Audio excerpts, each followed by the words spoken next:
आज की चर्चा।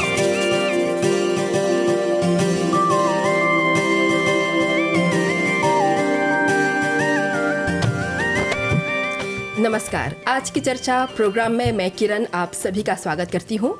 और आज की चर्चा में आज हमने चर्चा करब जा मॉरिशस में अभी हाल ही में जो बिहार दिवस मनैली जा।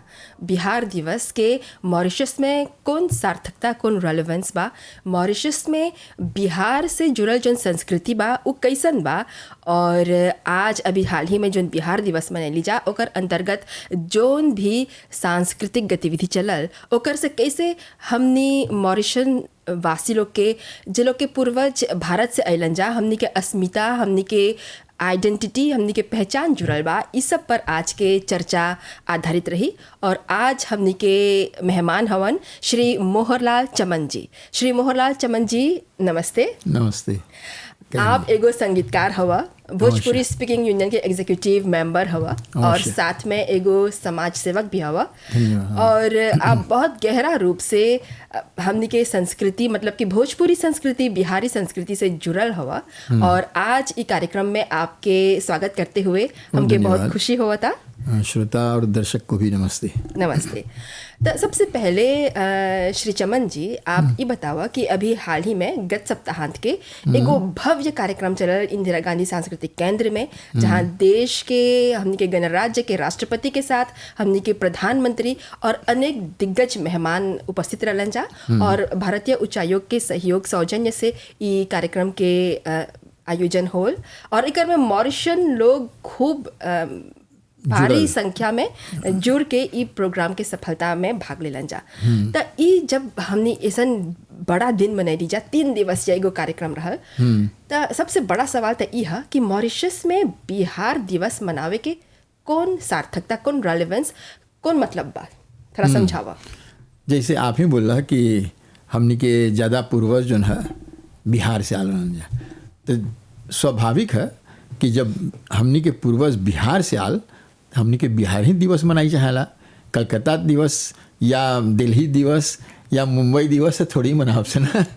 हाँ, यह है कि बिहार से हमने के बहुत ही गहरा रिश्ता बा। जी हाँ। जब बहुत साल पहले अर्थात 18वीं शताब्दी में जब मजदूर के कमी महसूस होल अंग्रेज लोग के, कहे कि पूरा विश्व में वो लोग के साम्राज्य रहल और मॉरिशस में भी वो लोग के साम्राज्य रहल। तो वो लोग के लोकल की कम करवा चाहला आने के काम करे वाला वो लोग के कमी रहल। तो सबसे ज़्यादा वो लोग के लोकल बिहार से। आप उस समय की बात करत हवा जब मॉरिशस में लगभग 1934 में, यहाँ पर पहले गुलामी 1834 में जब गुलामी के उन्मूलन एबोलिशन हो गए, तब गुलाम ही लोग इस देश में सब काम करते रहन जा। अब उन लोग के जगह उन लोग के प्लासे करके एगो नौबत चला जरूरत रहल। तब अंग्रेज लोग क्योंकि वो लोग ब्रिटिश एम्पायर जो ना वो लोग ज़्यादातर भारत में लोग के साम्राज्य रहल। जी हाँ। बहुत राजा लोग, east India company, east India company सब। तो ब्रिटिश लोग के लोकल की हौजाबरी के मजदूर लोग बहुत सहज से हो जा से मजदूर अनियन से। तो लेकिन वो लोग के लोकल की मजदूर कहाँ से अनियन से? सबसे ज़्यादा वो लोग के लोकल बिहार से ही। जी हाँ। कहे कि भारत के अलग अलग प्रांत से आ रहे हैं। हाँ, बहुत कम संख्या में अलग अलग प्रांत से भी आ रहे हैं। लेकिन सबसे ज़्यादा मजदूर और सबसे ज़्यादा कामगार बिहार से आल है। हाँ। ई खातिर हम देखे में बिहार दिवस मनाई के सार्थकता बा। जी हाँ। और ये बात और है कि हमनी के इतिहास बिहार से बहुत गहरा जुड़ल बा। जी। और हमने के इतिहास तक जुड़ल ही बा। साथ में आज जब हमने ई बिहार दिवस मनैली जा तो देख ली जा कि कैसे बिहारी संस्कृति भारत में उत स्थापित बा ही और हमेशा से उछलले आल बा। वही संस्कृति आज से लगभग 200 बरिस के बाद बतिया थी जा। उस संस्कृति हुआ से निकल के जब मॉरिशस आल, तो हर एगो संस्कृति, हर एगो भाषा जब एगो जगह से निकल के दूसर जगह जाला तो उ जगह, उ देश, काल और समय के मुताबिक ओकर रूप रंग ढलले जाला। हाँ। और मॉरिशस में आज भी बिहारी संस्कृति बा, भोजपुरी संस्कृति जेके हमनी बोली लाजा काहे कि भोजपुरी संस्कृति बिहार से निकल के आल बा तो उ बहुत अच्छा रूप से स्थापित बा और एकर अलग अलग झांकी बा मॉरिशस में। बतिया सभी भोजपुरी भाषा पर, लेकिन पहले बतियाइल ऐसा कि कैसे हमनी के पूर्वज लोग जब अलन से यहाँ परी तो उ लोग के सोच बहुत दूसर करते रहल। हाँ। उ सोचत रहन से कि हमनी जहाँ रही लसा ओकर से बहुत बेहतर ओकर से ज़्यादा अच्छा व्यवस्था रही, काहे कि उस समय भारत के दुर्दशा रहल, बहुत बहुत गरीबी रहल है, बहुत गरीबी। और वहाँ से कई लोग भाग भाग के अलन से। हाँ। कई लोग चोरी छुपे अंग्रेज लोग नहीं भी चाहत रहन से तब भी वो लोग चला रहन से, काहे कि गरीबी बहुत रहल। उ वक्त बीमारी भी बहुत जबरदस्त फैलल रहल। हाँ, उ खातिर बहुत लोग अलन जा यहाँ परी।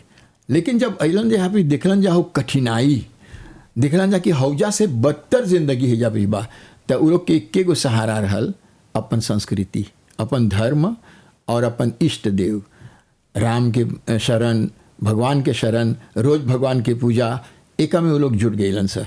और ये खातिर वो लोग अपन भाषा भुलाल नहीं कबो, काहे कि जौन गुट में रहलन सर वो लोग के संगे दूसर कोई नहीं सम्मिलित हुए। धरला कि जौन आगे से जौन बसिंदा लोग रहल वो लोग इन लोग से ज़्यादा संपर्क नहीं, ये लोग अपने में रहे तो अपन सांस्कृतिक धरोहर जौन हल ले आल रहन सा, रोज अपन गीत गावत रहन सा, अपन संध्या, अपन हवन, ये सब बराबर करत रहन सा। उ खातिर ये जीवित रह गल संस्कृति। हम बोले सकब कि भारत से ज़्यादा हैया बड़ी जस्ती मतलब वो संस्कृति जीवित रह गल जरूर। हाँ, और ओकर भोजपुरी जौन बखत उ बखत जौन भोजपुरी बोलत रहन जा हवे भोजपुरी हैया पे अभी भी हमनी बतियाइल जा। काहे कि हमनी के बिहार दिवस जब मनावल रहल तो हमने ढेर भारतीय लोग से भेंट होल है जौन जे भोजपुरी बतियालन से, उ लोग के बड़ा अच्छा लगत रहल है, हमर से संपर्क कलन सर कि तनी बतियावो भोजपुरी। तो जब हम बतियाई लगनी सर तो कि लौकल कि ई तो हमार दादा लोग गावत ऐसे बोलत रहलन जा। तो हाउ हमनी जौन उ लोग के दादा लोग पहले बोलत रहन जा जौन भोजपुरी, हाउ भोजपुरी हमनी बतियाइला सर। तो हमके लौकता कहूँ कि भारत के जौन बिहार के लोग बा वो लोग के थोड़ा बहुत हमनी से भी भोजपुरी परी सीखे के ये ठीक बात बोलत हवा। मॉरिशस में जब हमनी भारतीय भोजपुरी संस्कृति के बात बोलत है जा तो ई देश में हमेशा से बहुत समय से सकब जा बोले कि भोजपुरी संस्कृति के बढ़ावा देवे में हर सरकार बहुत काम कार्य करत हवन जा। और कितने कॉन्फ्रेंस हुआ था, कितने वर्कशॉप हुआ था, कितने ऐसन मंच प्रदान होल बा भारतीय लोग के यहाँ पर आके फिर हमने भोजपुरी सम्मेलन आयोजित करत है जा। और देखिला जा कि जब भी स्कॉलर्स लोग जब भारत से आवत हवन जा, रिसर्चर्स लोग, तो मॉरिशस में आके हमने के भोजपुरी संस्कृति देख के हमने के भाषा सुन के सच में उन लोग के आश्चर्य होवेला और बहुत खुशी भी होवेला, बहुत प्रसन्नता भी होवेला। श्री मोहरलाल चमन जी, एक बार फिर आपके ई कार्यक्रम में स्वागत बा। अभी हमने मॉरिशस में बिहारी संस्कृति, भोजपुरी संस्कृति कैसे आल ये पर बात कर ली जा और कैसे स्थापित हो गल। अब थोड़ा एक इतिहास के बारे में बोली जा कि जो भोजपुरी संस्कृति बा ये भारत से निकल के मॉरिशस में आया। एक जो इतिहास बा ये कैसे दूसर देश में भी गल। थोड़ा एक इतिहास के भोजपुरी संस्कृति के इतिहास भारत में भी बारे में बोला। भोजपुरी पूरा बिहार में तो नहीं बोल जाला, विशेष स्थान है। ज़्यादातर पश्चिमी इलाके में, बिहार के रांची के पश्चिमी इलाके में, नेपाल के रांची जो ढलान बा हौजा परी, उत्तर प्रदेश में ये भाषा जस्ती बोलल जाला। और यही ज़्यादा और दूसरा देश में भी गल है, जैसे कि Fiji, Guyana, Suriname, south Africa, मतलब अलग अलग भारतीय डियास्पोरा, जहाँ भारत के बिहार के लोग गल है, हौजा ये भोजपुरी प्रचलित होला। और अब भी ले उ लोग भोजपुरी बोलन जा। भारतीय उच्चायोग के काहे लौकल की चाहेला मॉरिशस में 3 दिन के बिहार दिवस मनाई के, काहे कि वो लोग के लौकल की हैजा सबसे जस्ती बिहार के जो संस्कृति है जीवित बा, सबसे जस्ती और सबसे बृहद रूप में। मतलब कि खान पान की बात कर रहा, पहनावा के बात कर रहा, गीत संगीत के बात कर रहा, हर क्षेत्र में खान पान में खिचड़ी, जोन बा लिट्टी, मकई के लिट्टी भुंजरे। ढेर कोई नहीं जानेला आजकल। हाँ। उ सब चाहत प्रदर्शित करे के हमनी के जौन जौन सतुआ जो बोले सा ई सब हमनी के पुराना दाल पूड़ी विवाह निमकी हमने आजकल गातोपीमा बोई सब। हाँ। गातोपीमा नहीं नाम होकर निमकी। ओके निमकी बोला जाता है। आजकल आदमी शब्द बदल दिल बा। हमने के चाहना पुनः अपन जौन धरोहर वोकाबुलरी बा जो हमने के व्याकरण बा उ चाहला आने शब्दावली बा के। चाहे फिर से निमकी कितना बढ़िया बा, भजिया कितना निमन बा, भोजपुरी से एकदम संलग्न बा, है ना। तो ये सब हमनी के आज ले जीवित जागृत बा। जरूर। हाँ। और फिर जब हमने इतिहास के बात करत है जा तो ई सब जो धरोहर के रूप में आज हमने के देश में बा ई सब संस्कृति देखत है जा एके बढ़ावे में बहुत सरल रूप से एगो कार्य चलल। कार्य कहाँ चलल ई तो हमने के पूर्वज लोग के जिए के एगो शैली रहल। भोजपुरी संस्कृति साड़ी पहने के, पगड़ी पहने के, फिर भोजपुरी भाषा के जोन समृद्ध शब्दावली बा वो खाली भोजपुरी में दूगो शब्द ही बोल दे बता एगो पूरा भाव चलावेला। और आज भी बोले रंजा कि भोजपुरी से मीठा कोनो भाषा नहीं बा, भोजपुरी से कड़वा कोनो भाषा नहीं बा। भोजपुरी में कोई के दूगो बोली बोल दे बता उ मन के इतना ले छुले कि जीवन जिंदगी भर नहीं भूलई बा। तो ई जोन प्रभाव बा भोजपुरी के, भोजपुरी भाषा। अब साथ में अभी खान पान के बात करला। ई खान पान आज हमनी के एगो सकब्जा बोले एगो लुक्स की तरह देखिला जा, लेकिन उस समय में तो यही लोग के गरीब के जीवन रहल। काट के बोलब जब मोदी जी आल रहलन हमनी के देश में तो सबसे पहले हये शब्द बोलन है ना, गातोपीमा, दाल पूरी ये सब के नाम लेलन है। तो ई जन खान पान हमने के जीवित रखले हिसाब रे आज ले। और इतना ले प्रचलित कि पूरा मॉरिशस हई खान पान पसंद करेला। जरूर। कोई से पूछा दाल पूरी कितना पसंद है आदमी के, गातोपीमा कितना पसंद बा, सब कोई खाला, समोसा सब कोई खाला। हमनी के एगो मॉरिशस के एगो खान हो गल बा, वेरी मेन मेन्यू जिसे बोल जाला, है ना। और ढेर कोई पसंद करेला ये भोजपुरी के मतलब बिहार के खाना, है ना। जरूर। और एक के जीवित जागृत रखे के हमनी के ज़्यादा महिला लोग योगदान दिल बा। हाँ। ओकर देखा शादी के अवसर पर, ओकर से पहले जब शादी हुए के बाद त लगन के और गीत ये सब होत रहा, ये सब महिला लोग एक जीवित जागृत रखलन। तो आज भी हमने वो सब गीत प्रिजर्व हमनी के इतना ले कि आज यूनेस्को में भी हमनी के वो सब गीत चल गल बा और ओकर मोल बढ़ गल बा, ओकर मूल्य अवश्य। अब जब गीत गवाए के बात कर ही देला त ये बहुत एगो दिलचस्प बात है कि यूनेस्को आपके देश के जोन एगो विशेषता बा आप जे उके प्रस्तुत करबा, आपके देश उ प्रस्तुत करी इंटेंजिबल कल्चरल हेरिटेज लिस्ट में, तब ओके जे सब क्राइटेरिया सब मानदंड के आप पालन करला तब ओकर लिस्टिंग होवेला। और उ एलिमेंट उ जोन एलिमेंट के आप लिस्टिंग करत हवा चाहे आपके देश के बहुत ही एगो विशेष एगो धरोहर रहे के। और मॉरिशस में गीत गवाए देखबा त भारत से निकल के मॉरिशस आ, ये भारतीय विरासत रहल, लेकिन मॉरिशस में आके एकर अपन एगो अलग पहचान हो गल, अलग पहचान। आज भारतीय हमनी के जोन भारतीय भाई बहन लोग हवन जा वो लोग ये बात माने लन जा कि मॉरिशस में जोन गीत गवाई हुआ था अब भारत में नहीं बा।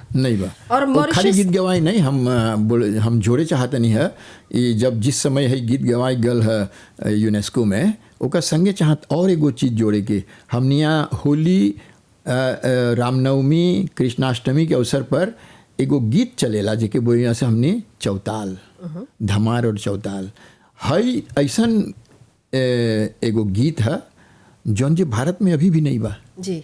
हाँ, लेकिन देखा मॉरिशस में कितना प्रचलित भी हमने जीवित जागृत रखले ऐसा। और एकर प्रतियोगिता होवेला, इतना कोई भाग लेवेला ओका में।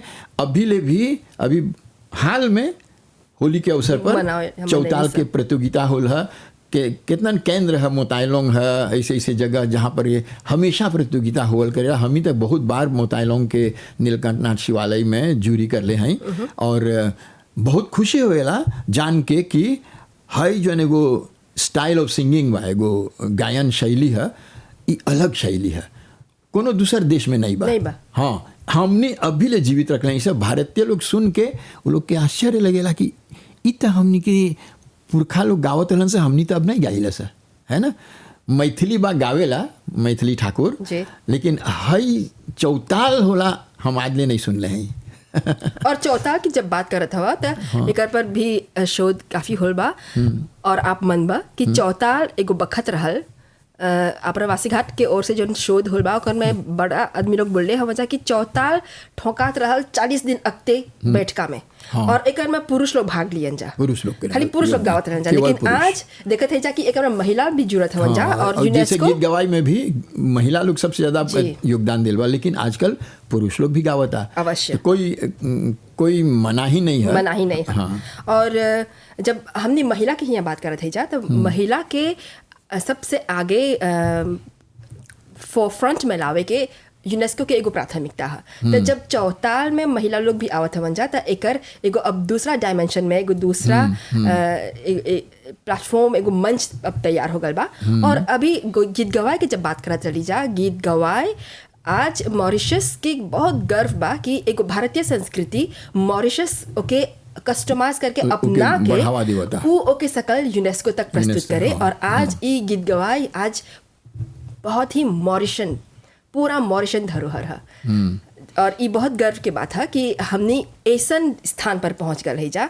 और ये अब एगो धरा कैसे बोला जा सर्टिफाइड हमने के ये प्रमाण मिल गल बा कि हमने अपन संस्कृति पर जीवित जागृत रखले हैं जा। भले ही एकर में दूसर संस्कृति के प्रभाव पड़ल जो बहुत स्वाभाविक है। हाँ, एगो स्वाभाविक देश, है। हाँ, एगो देश में हमी के भाषा देखा भोजपुरी, एकर में अंग्रेजी, फ्रेंच, थोड़ा क्रियोल सब भाषा चलाल बा। और ये बहुत स्वाभाविक है कि एगो भाषा और एगो संस्कृति एगो प्रवाह है, लेकिन नहीं सकबा फ्रीज करके रखे, नहीं सकबा एके जैसे बोला जला रॉक्ड कर्व पत्थर के लकीर नहीं है। हमर ध्येय है कि ज्यादा बदलाव नहीं चाहना आने के। अवश्य। अगर ज्यादा बदलाव अनबा तो ओकर रूप बदल जाए, और बदल जाए तो ओकर जौन पुराना जो है अस्तित्व जो है ओकर मिट जाए।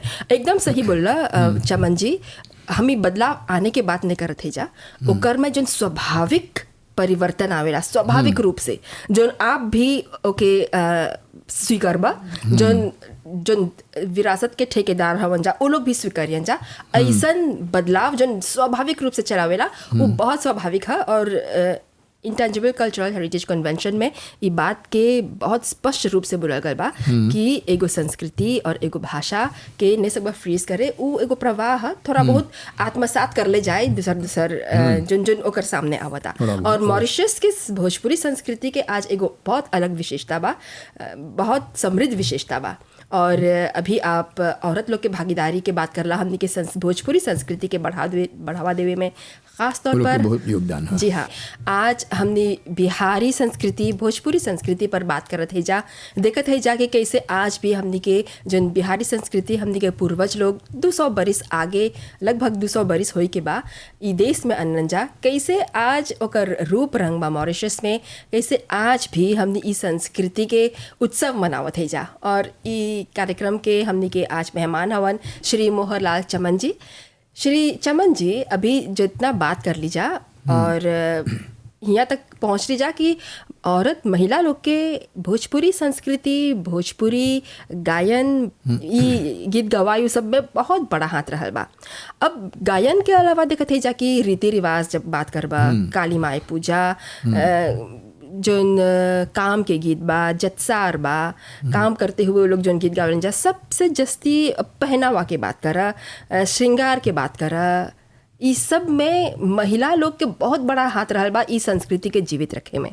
जब एगो भोजपुरी महिला के देखबा उस समय में तो आपके देख के लग जाए कि ई भोजपुरी हवन। और जे एगो दक्षिण भारत एगो तमिल समुदाय के एगो महिला के देखबा तो आप जान जेबा ई तमिल समुदाय के हवन, वो लोग के वेशभूषा से खाली। और पुरुष लोग धीरे धीरे वो लोग ऑफिस में काम करे के शुरू कर लन जा, वो लोग के वेशभूषा थोड़ा यूनिफॉर्माइज होने लगा। हाँ, देखिए मैं सारा विश्व में ऐसे है कि पुरुष लोग ज़्यादातर, क्योंकि ऑफिशियल काम ज़्यादा वो लोग करते हैं, अब तो महिला लोग भी जाला, तो इनमें कोई बात नहीं बा। पुरुष लोग जो है अपन पहनावा थोड़ा बहुत बदल देलक, महिला लोग अपन पहनावा बराबर रख ले बा। हाँ। अब महिला तो जब पुरुष के कपड़ा सकी पहने, लेकिन पुरुष लोग तो महिला के कपड़ा नहीं सकी पहने। वो कहते हैं पुरुष लोग केवल जब अनुष्ठान होएला कोई, तो फिर भी वो लोग अपन पगड़ी, जी हाँ, अपन धोती बराबर पहनेला, कुर्ता। और अभी ज़्यादा देखा था इस संख्या में जवान लोग जो जालन जा शिवरात्रि कांवर्थी लोग, वो लोग भी धोती पहन के और कुर्ता पहन के जात हो जा। मतलब कि एगो रिवाइवल हुआ था। अगर धोती नहीं पहना था पिजामा पहन के, लेकिन कुर्ता अवश्य पहनन सा, और पगड़ी भी या एगो मुसवार और रुमाल डाल देलन सा, जैसे बूढ़ा लोग पुरनिया लोग पहले करतलन जा। हाँ। तो ई तब पहनावा पर बा। अब खान पान पकावे में भी तो औरत लोग पकावे रन जा। हालांकि जहाँ जहाँ रेस्तों में जाइबा तो पुरुष लोग गावेला, पुरुष लोग पकावेला, लेकिन ज्यादातर पकवान जौन बा रसोई में खास तौर पर आगे हमनी के माँ लोग तो उ लोग ई पकवान के जिंदा रखलन जा।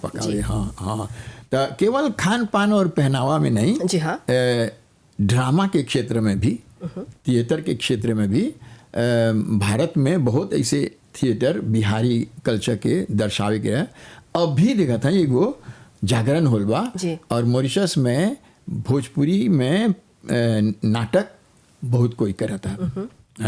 अभी एगो ग्रुप के हाईकम की ओर से भारत भेजल गया मॉरिशस से। मतलब कि मॉरिशस के भोजपुरी नाटक के मंचन अब भारत में हुआ था, वो भी स्पॉन्सर्ड ओकर प्रायोजन हुआ था। हाँ, तो ई काहे के भारतीय उच्चायोग भेजलक है, बताए कि भारतीय लोग के कि देखो मॉरिशस में भी वो जो थिएटर है वो जीवित बा, है ना। और ई में तो सकबा बोले कि नौजवान ही लोग जस्ती भाग लेवत हवन जा, जस्ती नौजवान लोग बा। और एगो प्रोत्साहन भी हो गल कि बाकी जितना भी ई रंगमंच के जो कलाकार हवन जा, वो लोग भी प्रोत्साहित हुई जा अब भोजपुरी बोले के, कम से कम थिएटर खातिर।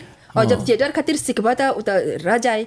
जाने ला एगो बात है कि बिहार जो रहल ओकर बहुत धनी संस्कृति रहल है। जी हाँ, बिहार वही देश है, वही प्रांत है जहाँ पर सबसे बड़ा विश्व के सबसे बड़ा विश्वविद्यालय रहल है, नालंदा विश्वविद्यालय। अभी ओके पुनर्गठन हुआ था, मोदी जी के बहुत कृपा बा कि अब बिहार के जो नालंदा विश्वविद्यालय है ओके निर्माण और कार्य चल रहा बा।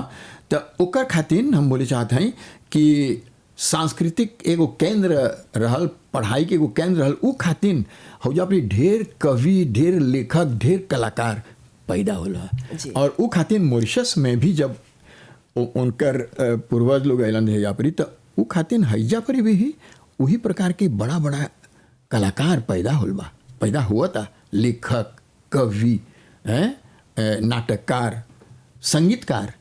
भारत के सबसे बड़ा संगीतकार उस्ताद बिस्मिल्ला खां, जेकर शहनाई सब शादी में भारत में शामिल बजेला, बहुत अथी में बजेला। अभी भी मॉरिशस में ओकर शहनाई बजेला। तो ओके रंगत लंजा सफ़ेद रंग देवत लंजा, चुना डाल के, हाँ चुना डाल के ओके रंग देवत लंजा। रंगे के बाद वो लोग नील और जितना रंग रहल है, हरा पीला, ये सब रस्सी डाल के लंबा करके ओका में लाइन बनावत लंजा। धला दोनों बगल से रस्सी तान देवा और बीच में ओके ऐसे छोड़बा तो एगो लाइन हो जाए। ऐसा लाइन हम वहाँ करके अलग अलग रंग के लाइन बना के ओका में मछली, फूल ये सब बनावे। यही है मधुबनी पेंटिंग।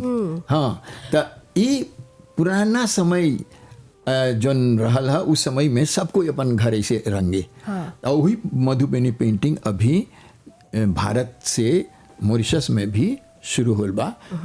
आरटीआई में और एकर प्रशिक्षण देवल जाला। अच्छा, तो अच्छा मतलब मधुबनी पेंटिंग खाली अभी प्रोफेशनल चित्रकार लोग के बात नहीं रहल, जैसे बोलत हवा आगे माँ दादी लोग अपन घर के साधारण लोग अपन दीवार पर करत रहन जा। दीवार पर वो भी घर जो माटी से लिपल बा, नीचे दीवार चुना से लिपल बा, वहाँ पर मधुबनी पेंटिंग होवत रहल, चित्रकारी होवत रहल। ढेर कोई नहीं जाने ला, एक बारे में चाहना छानबीन करे के ज़्यादा ताकि ये भी चाहना प्रोत्साहित करे के लोग के।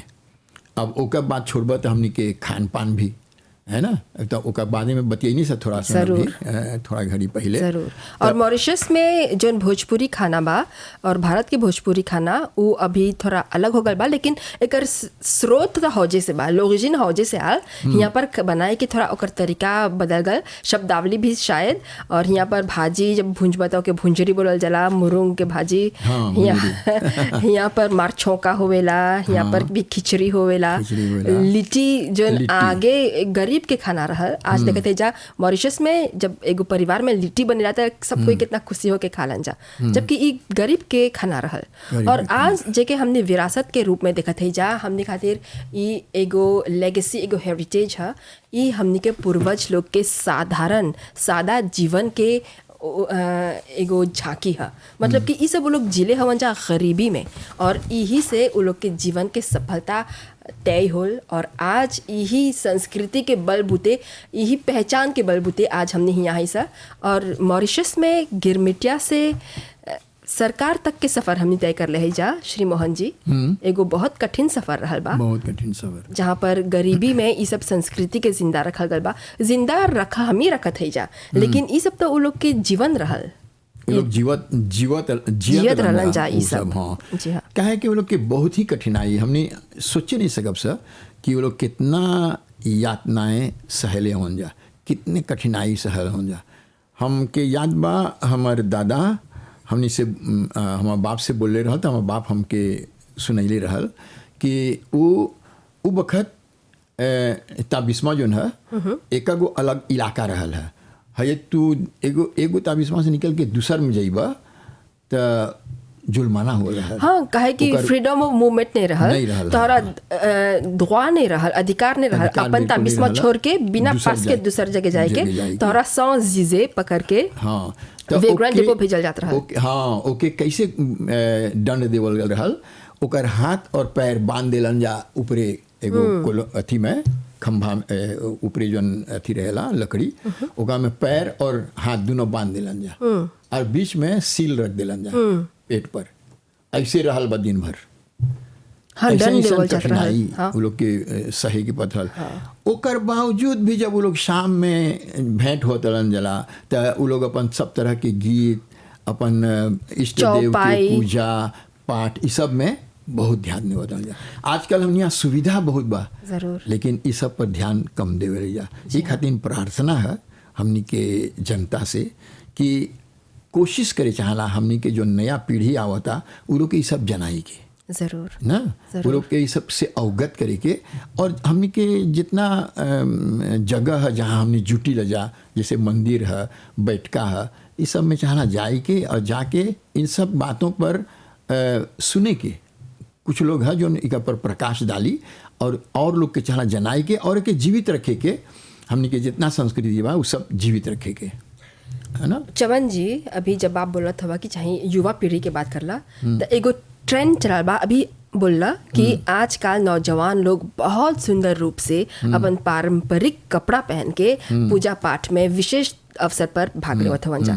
और एगो दूसर ट्रेंड आल बा, वह रूट्स, हाँ एगो जागरण, वह रूट्स अपन जड़ी तक पहुँचे के। जब भी आज देखत है नौजवान लोग में एगो ट्रेंड बा, जब एगो पुराना कुछ करियन जा तब इनसे रूट्स सब जब वो लोग भी जानत हवन जा कि रूट्स जड़ी सबसे महत्वपूर्ण है। जड़ी जे मर जाए तो वो गांची मर जाए।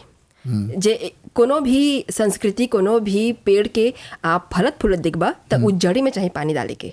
और ई कनेक्टिंग टू योर रूट्स ई बहुत एगो ट्रेंडी शब्दावली बहुत ट्रेंड में चलाल बा। और भोजपुरी के जन संस्कृति बा, अभी बात करला कैसे प्रेरणा लेलन जा। रामायण मॉरिशस में भी रामनवमी मनैली जा। ये हमने के पूर्वज लोग ही रामलीला करते हुए, रामायण के चौपाई बोलते हुए, रामायण के नाम हर एगो परिवार में रामायण के सेलुगल एगो नाम बा, कम से कम हर एगो लड़का के नाम, या तो जानकी, सीता या फिर राम, लक्ष्मण, अवश्य। हाँ, ये सब रामायण से प्रेरित होके। और भोजपुरी जब रामायण के बात करते जाता है वो कितना भाषा में बा।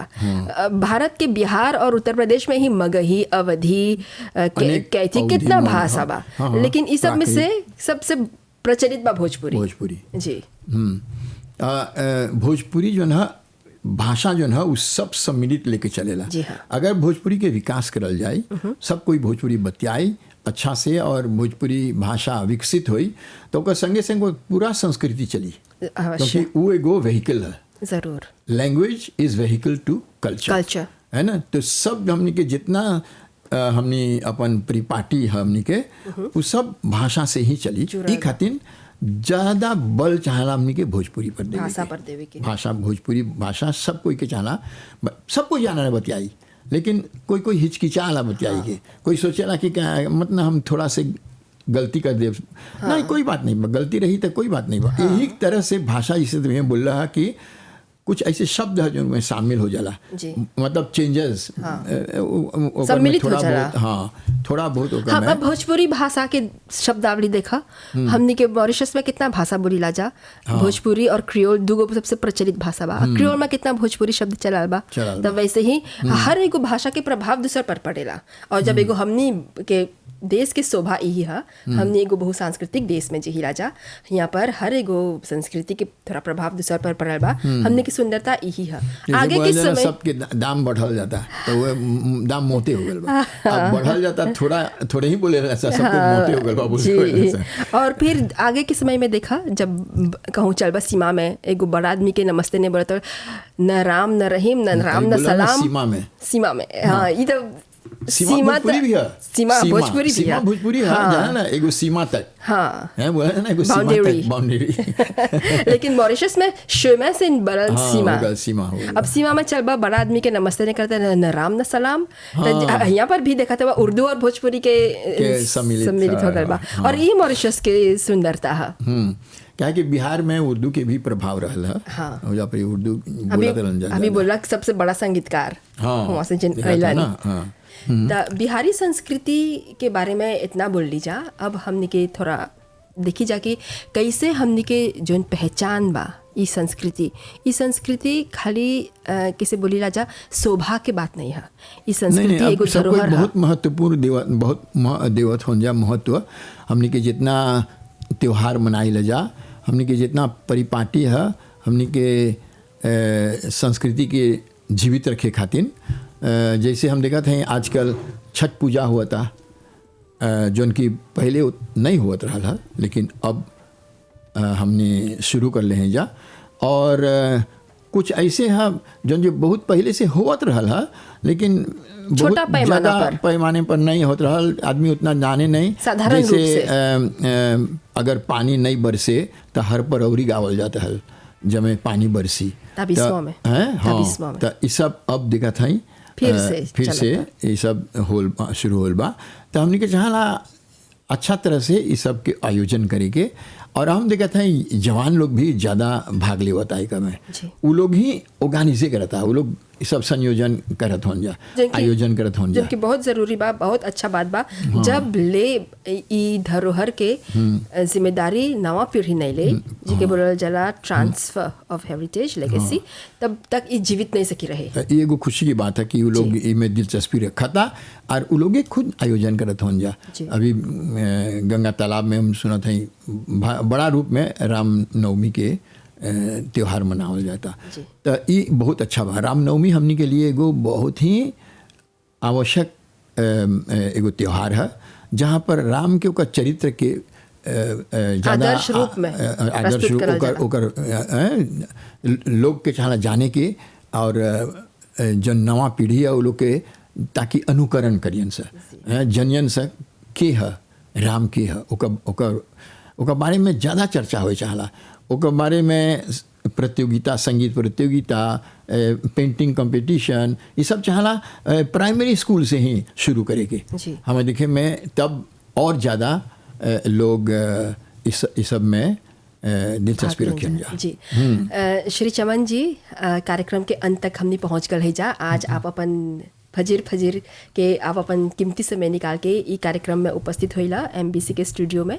आपके बहुत बहुत धन्यवाद। एगो आखिरी शब्द के साथ ई कार्यक्रम के समापन करब जा। यही बोलब हम कि हमनी के भोजपुरी जो संस्कृति है वो बहुत ही समृद्ध है, और हमनी के भाषा भी बहुत ही उत्तम है। एक चाहना जीवित जागृत रखे के, और हम नया पीढ़ी से प्रार्थना करब कि वो लोग ज़्यादा से ज़्यादा कोशिश करके एकर और बढ़ी भोजपुरी के बोलियन अपन जीवन में आनयन। ज़रूर। बहुत बहुत धन्यवाद श्री चमन जी, और आप सब दर्शक और सुने होला हमनी के श्रोता लोग के बहुत बहुत धन्यवाद। अगला आज की चर्चा में अगला सप्ताह, अगला सामदी के दिन हमने फिर मिलब जा। धन्यवाद। नमस्ते।